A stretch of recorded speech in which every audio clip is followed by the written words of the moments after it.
Charles Spencer ha publicado oficialmente un documento histórico verificado que desmantela sistemáticamente 3 décadas de narrativas de relaciones públicas orquestadas por el Palacio de Buckingham.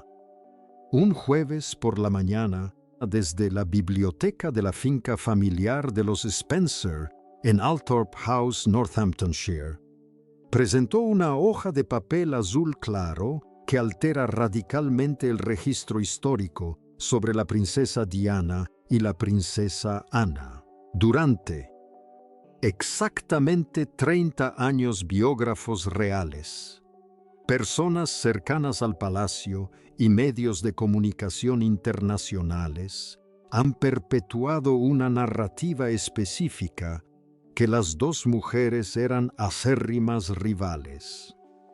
Diana fue retratada constantemente como una celebridad muy emotiva y experta en medios, mientras que la princesa Ana fue descrita como una mujer fría, tradicionalista y trabajadora, que despreciaba la forma en que Diana entendía la vida real.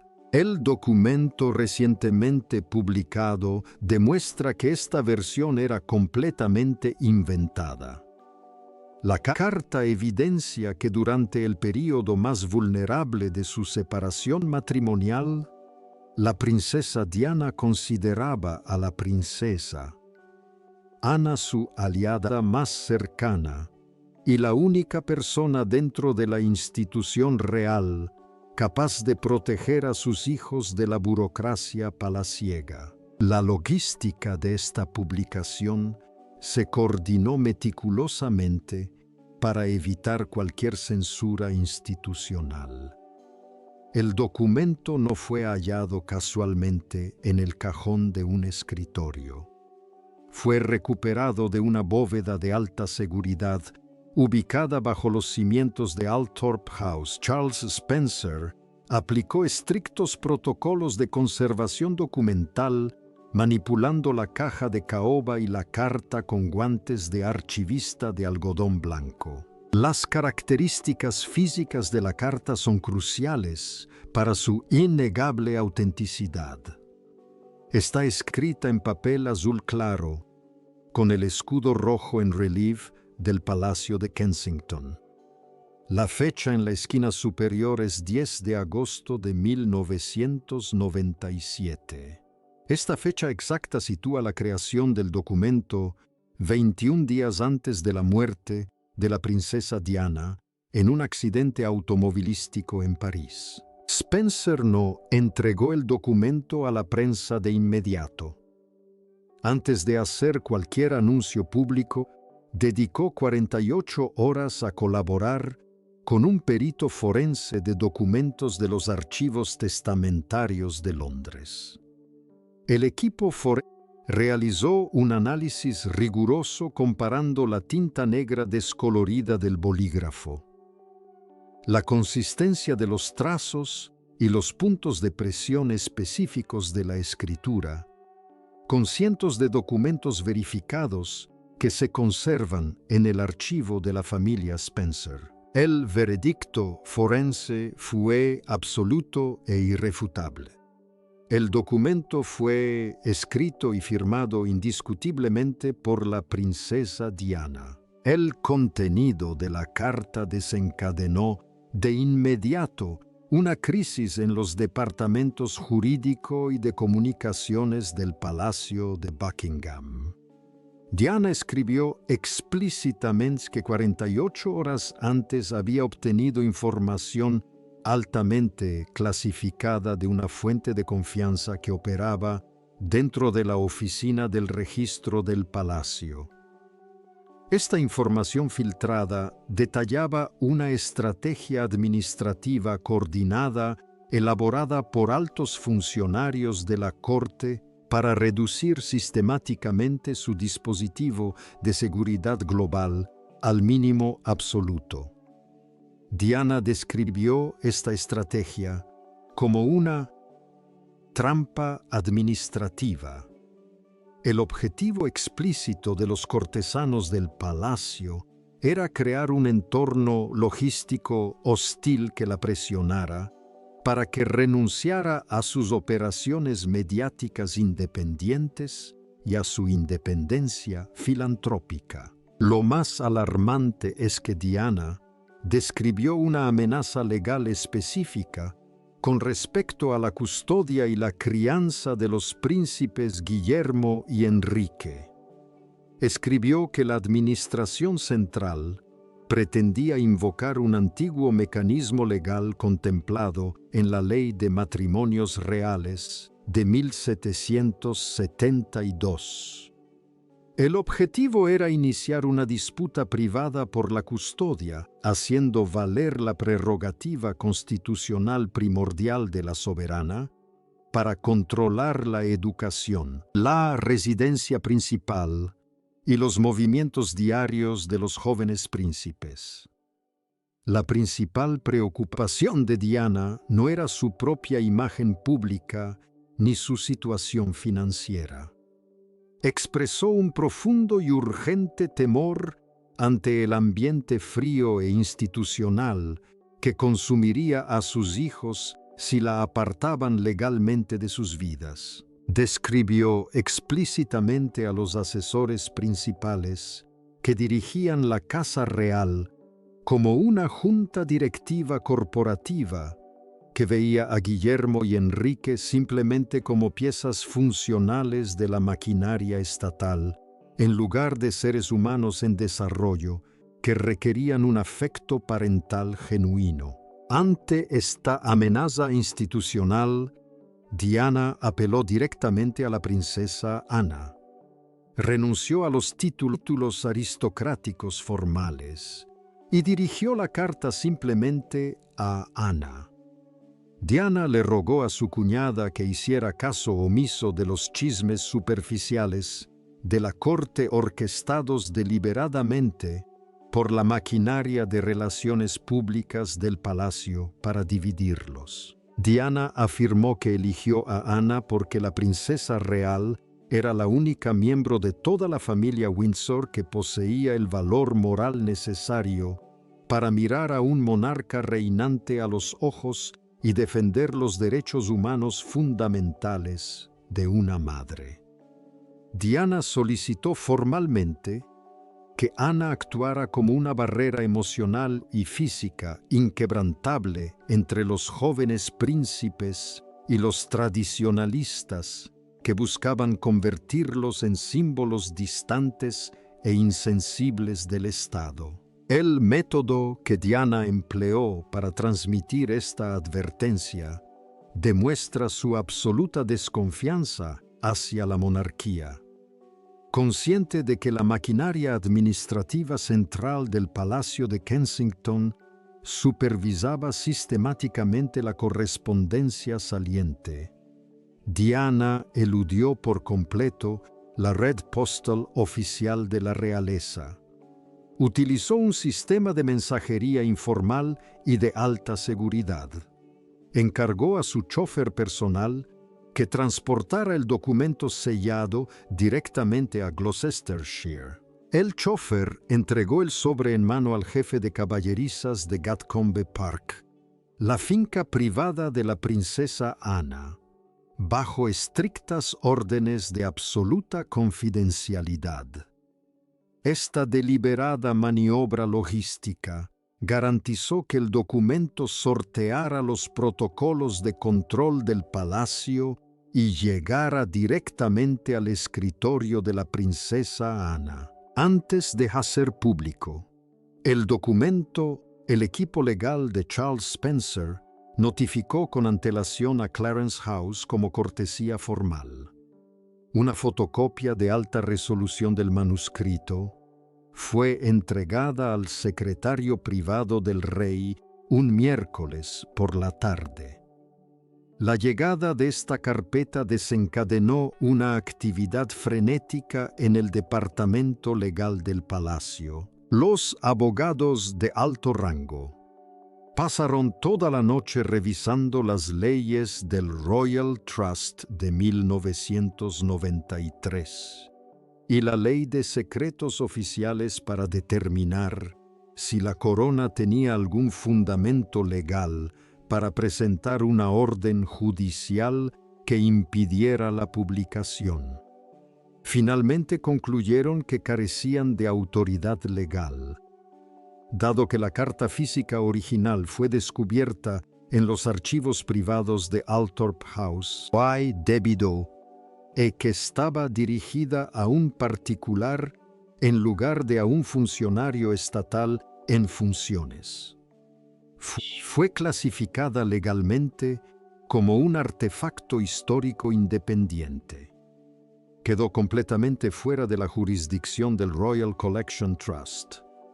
Los abogados del palacio se vieron obligados a informar a los asesores del rey que no tenían poder para suprimir el documento. El análisis forense del manuscrito original reveló que Diana dedicó varias horas a formatear cuidadosamente el texto. El reverso de la página contiene múltiples correcciones, donde tachó frases iniciales y las reemplazó con un lenguaje sumamente preciso y legalmente vinculante. Diana no estaba escribiendo una simple súplica emotiva.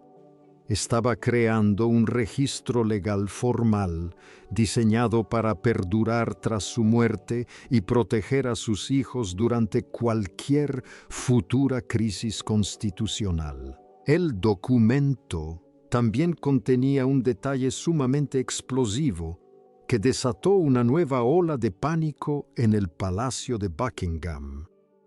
En la mitad de la segunda página, Diana hacía referencia a un archivo personal secreto que contenía más de 200 cartas originales, entradas de diario y memorandos internos del palacio que databan desde su época escolar hasta los primeros años de su matrimonio. Le informó a Ana que había ocultado este archivo completamente fuera de la infraestructura del palacio, totalmente separado de los archivos reales en el castillo de Windsor. Diana declaró que había instruido albaceas personales para que hicieran público todo el archivo a nivel internacional. Si la administración central intentaba bloquear por completo su acceso a sus hijos tras el próximo trimestre de otoño. Esto indica la existencia de una bóveda de seguridad posiblemente ubicada en Fleet Street o dentro de una sociedad anónima que contiene 200 documentos específicamente reservados como garantía contra la corona. Los equipos legales del rey están dedicando enormes recursos a rastrear el movimiento histórico de los bienes de la familia Spencer desde la década de 1990 en un intento desesperado por localizar esta bóveda antes de que se produzcan nuevas revelaciones. La carta concluye con una breve postdata añadida justo antes de sellar el sobre. Diana escribió que partiría hacia el Mediterráneo a la mañana siguiente, sintiendo una profunda ansiedad administrativa y la sensación de que el tiempo para garantizar el bienestar emocional de sus hijos se le agotaba rápidamente. Exactamente 3 semanas después de escribir esas palabras, fue asesinada. Esta postdata transforma radicalmente el documento, convirtiéndolo de una simple correspondencia familiar en un testamento final fechado y con fecha. La forma en que la princesa Ana manejó esta correspondencia durante los siguientes 30 años es un ejemplo magistral de disciplina institucional y lealtad absoluta. Ana guardó su copia de la carta en una caja fuerte ignífuga de grado militar, empotrada directamente en la pared de piedra de su estudio privado en Gatcombe Park, oculta bajo capas de registros de cría de caballos y títulos de propiedad de la familia. Durante exactamente 3 décadas, esa caja, fuerte, permaneció completamente intacta por cualquier asistente del palacio, secretario privado o inspector de la casa. A través de cada documental televisivo, cada memoria publicada y cada grabación filtrada, vendida a emisoras internacionales, la princesa Ana guardó absoluto silencio. No concedió ni una sola entrevista sobre el estado mental de Diana.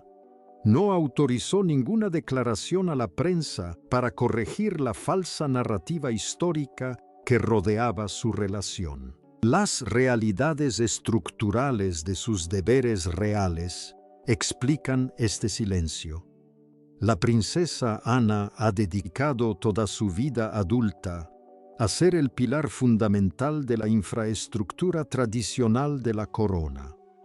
Su principal lealtad reside en la continuidad constitucional a largo plazo del Estado, no en campañas personales de relaciones públicas ni en ciclos mediáticos de 24 horas. Comprendió perfectamente que revelar una carta que alegaba una conspiración administrativa coordinada dentro del palacio habría desencadenado una grave crisis constitucional durante el convulso periodo de transición de finales de la década de 1990.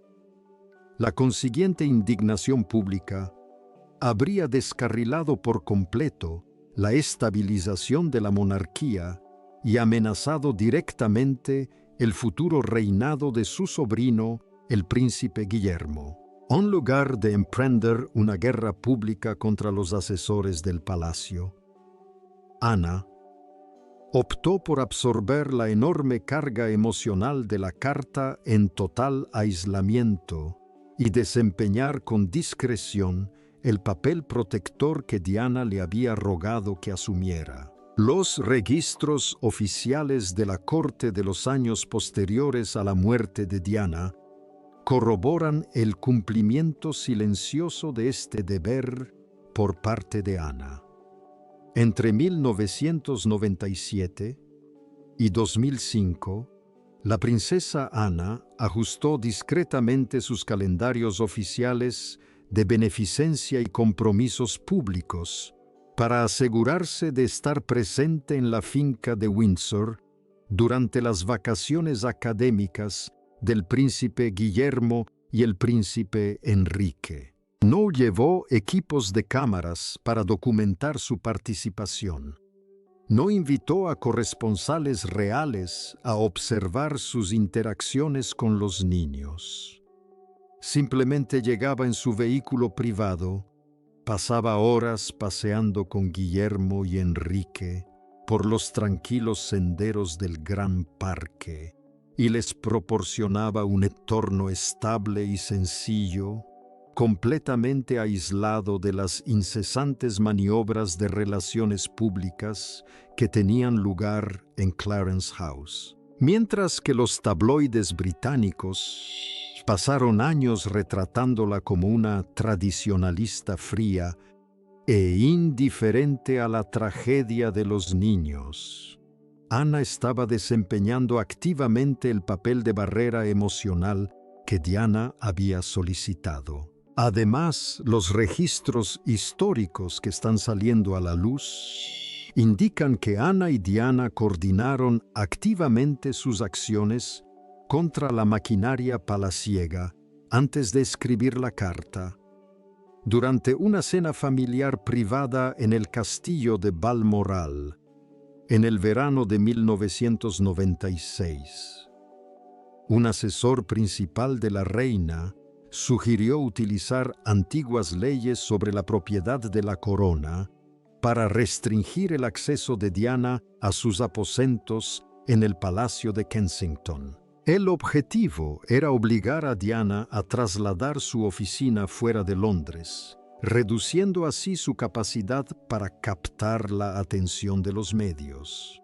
La princesa Ana interrumpió la presentación y rechazó la propuesta por completo, calificándola de acto de absoluta estupidez corporativa que dañaría permanentemente la imagen pública de la corona. La propuesta de desalojo fue rechazada antes de que pudiera convertirse en una orden judicial. Diana fue informada de este enfrentamiento a la mañana siguiente, mediante una conexión telefónica segura facilitada por la dama de compañía de Ana. Entre 1996 y 1997 la agenda benéfica de Ana la situaba con frecuencia en las mismas regiones que las visitas humanitarias privadas de Diana. Sus vehículos fueron registrados en depósitos de servicio idénticos cerca de la autopista M4 con una diferencia de 30 minutos en 3 fechas distintas.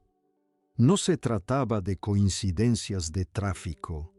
Eran reuniones informativas muy discretas en las que Ana proporcionaba a Diana información táctica actualizada sobre las estrategias legales que estaban desarrollando los abogados del rey. La tensión en torno a la carta oculta alcanzó un punto crítico a principios de 2026 cuando los archiveros del palacio comenzaron a preparar una importante celebración nacional. El mayordomo mayor solicitó una auditoría exhaustiva de todos los archivos de correspondencia privada ubicados en Gatcombe Park. El objetivo era identificar y transferir cualquier documento histórico sensible al depósito central en el castillo de Windsor, donde podrían ser examinados, catalogados y, en última instancia, restringidos al público en virtud de la norma de privacidad estatal de 50 años. La princesa Ana rechazó la auditoría de forma inmediata e inequívoca. Informó a los empleados del registro central que su caja fuerte privada contenía correspondencia familiar personal totalmente ajena al flujo de trabajo administrativo del Estado y se negó rotundamente a entregar las llaves. El departamento legal del palacio se dio cuenta de que carecía de fundamento legal para obligar a la hija de la reina Isabel a entregar sus documentos de herencia privados sin iniciar una batalla legal interna pública y sumamente perjudicial. El palacio cedió. La coordinación entre Charles Spencer y la princesa Ana, antes del anuncio público, pone de manifiesto un frente unido contra la administración central del palacio. El conde Spencer viajó a Gloucestershire en coche privado para celebrar una reunión informativa urgente y confidencial con Ana en su despacho. Le informó de que su equipo jurídico había verificado de forma independiente el manuscrito original hallado en la biblioteca de Althorp y que, en su opinión, el interés público exigía la publicación inmediata del documento para corregir definitivamente la falsa narrativa histórica. Ana escuchó su presentación en absoluto silencio, con las manos apoyadas en el borde de su escritorio. Acto seguido dio su aprobación formal y discreta a Spencer para que procediera con la publicación. Anne comprendió que, dado que la copia de Althorp había sido verificada exhaustivamente por expertos forenses, cualquier intento posterior de ocultar la copia duplicada parecería ante el público un desesperado intento de encubrimiento por parte del palacio. Esa misma tarde se abrió la caja fuerte de Anne para que sus abogados personales pudieran cotejar su texto con el manuscrito de Althorp por última vez. El duplicado en papel azul claro coincidía exactamente con la copia de Althorp, confirmando la existencia de dos documentos originales idénticos. La reacción en el Palacio de Buckingham, cuando el documento se hizo público, fue de absoluto caos. Más de 300 ordenadores administrativos de la red del Palacio accedieron simultáneamente a los escaneos digitales de alta resolución subidos desde el servidor de prensa de Althorp.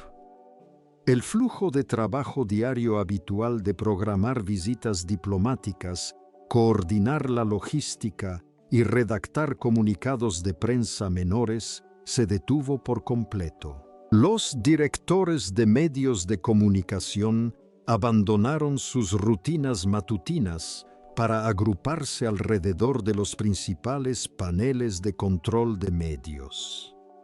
Observaron cómo las emisoras internacionales se situaban a las puertas del palacio, mostrando las primeras ediciones impresas con titulares de primera plana, que analizaban la frase «trampa administrativa» que Diana había escrito 33 años antes. El daño estratégico a la estructura actual de la corte es profundo y potencialmente irreversible. Durante años, la maquinaria de relaciones públicas del palacio presentó las fricciones reales de la década de 1990 como una simple aunque trágica ruptura de un matrimonio privado. La corona gastó millones de la subvención soberana para proyectar una imagen de continuidad moderna y eficiente. La revelación de una alianza estratégica oculta entre Diana y Ana desmantela por completo esa narrativa corporativa. Demuestra que la mayor confianza dentro de la corte pertenecía a la guardia tradicional, más que a la jerarquía central, y que la antigua guardia administrativa trabajaba activamente para aislar y presionar a la madre del futuro rey. Las encuestas de opinión pública, realizadas inmediatamente después de la publicación, mostraron una enorme oleada de simpatía y respeto hacia la princesa Ana. Más del 80% de los encuestados la elogiaron por sobrellevar la carga emocional en absoluto silencio para proteger a los jóvenes príncipes de la burocracia.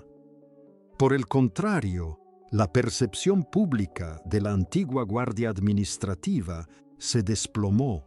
El texto retrataba explícitamente a la burocracia palaciega como una máquina fría y controladora que priorizaba el control institucional sobre la compasión humana básica y los derechos parentales. Este drástico cambio en la opinión pública provocó una crisis operativa inmediata para el equipo de comunicación del palacio.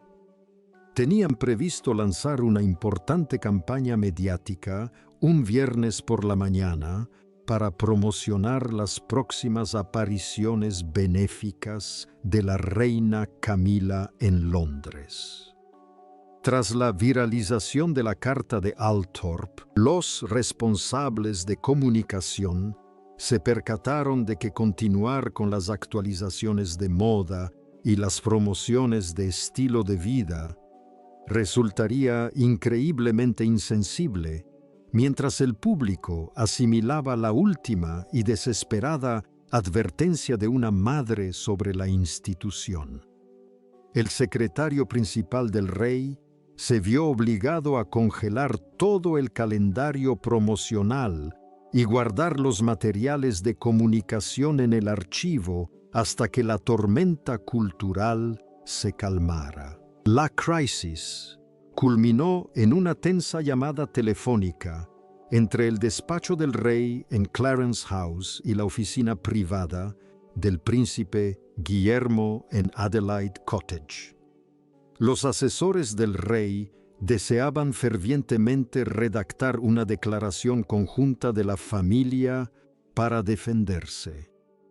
Su estrategia consistía en reconocer el valor histórico de la carta, presentándola sutilmente como un reflejo de una época pasada de tensiones cortesanas que ya se habían resuelto. Querían que el príncipe Guillermo firmara un texto en el que afirmara que la familia había superado por completo los conflictos administrativos de 1997. Durante la llamada de 20 minutos, el príncipe Guillermo rechazó por completo el discurso oficial del palacio. Informó al secretario privado de su padre que no autorizaría a su personal a participar en ninguna campaña de relaciones públicas destinada a minimizar, contextualizar o tergiversar las palabras originales de su madre. Declaró categóricamente que la nota manuscrita publicada por Charles Spencer era un fragmento auténtico de la historia de su familia. Además, Guillermo afirmó respetar plenamente el absoluto secreto que su tía Ana había mantenido durante 30 años para proteger su infancia. Al negarse a respaldar la estrategia defensiva de la administración central, Guillermo aisló, de hecho, a los asesores del rey y dejó al aparato central del palacio totalmente expuesto al escrutinio público y mediático. El turno de la tarde en la oficina de prensa del palacio demostró el colapso total de su control narrativo. Las centralitas sonaban sin cesar, mientras cientos de periodistas internacionales exigían saber si la corona iniciaría una investigación formal sobre el archivo secreto de 200 documentos mencionados en el texto. Los secretarios de prensa no tenían respuesta alguna. Se limitaron a leer una declaración repetitiva y genérica sobre el carácter privado de los documentos históricos familiares. Su incapacidad para ofrecer respuestas sustanciales puso de manifiesto una revelación histórica que ninguna diplomacia palaciega podría contener ni gestionar. Si la carta hubiera sido inexacta, el palacio habría actuado con rapidez para corregir la información. El hecho de que no hayan cuestionado su autenticidad ni su contenido confirma su innegable veracidad. La verificación administrativa final del documento tuvo lugar en el registro de sucesiones del Tribunal Superior de Londres a las 4 de la tarde del viernes. Un archivista judicial de alto rango colocó códigos de cifrado digital sobre el expediente recién procesado, catalogándolo en los registros permanentes de la historia nacional. El documento original de 1997 de color azul claro del Palacio de Kensington está ahora registrado oficialmente en los archivos públicos del Estado. Se ha colocado en una de archivo segura con temperatura controlada, donde está a salvo de cualquier intento futuro de censura por parte del Palacio, modificación administrativa o destrucción institucional. Fuera de las verjas de hierro del Palacio de Buckingham, miles de ciudadanos guardaron silencio, sosteniendo ediciones impresas vespertinas con réplicas a página completa de la letra inclinada de Diana. Las encuestas vespertinas indicaron que más del 90% de los encuestados expresaron una profunda gratitud por la protección física y emocional que la princesa Ana brindó a los jóvenes príncipes durante sus años más vulnerables. La publicación de este documento altera radicalmente la realidad de la corte moderna.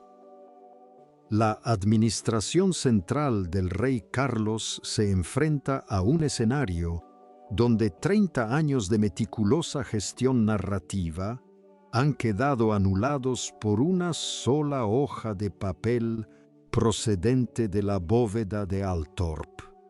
La futura corte liderada por el príncipe Guillermo desde Adelaide Cottage ha salido completamente indemne de las consecuencias. El público reconoce ahora que el estilo de liderazgo moderno y sumamente protector de Guillermo se alinea directamente con el modelo emocional que su madre tanto se esforzó por preservar. La vieja guardia de asesores del palacio se ha visto obligada a replegarse en un silencio defensivo. La princesa Ana, a quien la prensa sensacionalista pasó décadas retratando como fría, distante e indiferente, se ha revelado definitivamente como la persona en quien la princesa Diana más confiaba para proteger a sus hijos del peso aplastante de la propia institución. La voz del pasado no solo añadió una nota a pie de página a la historia de la realeza. Reescribió por completo la narrativa operativa de la monarquía británica, demostrando que cuando el sistema se volvió contra la princesa Diana, su protectora de mayor confianza era la miembro de la realeza más trabajadora de todas.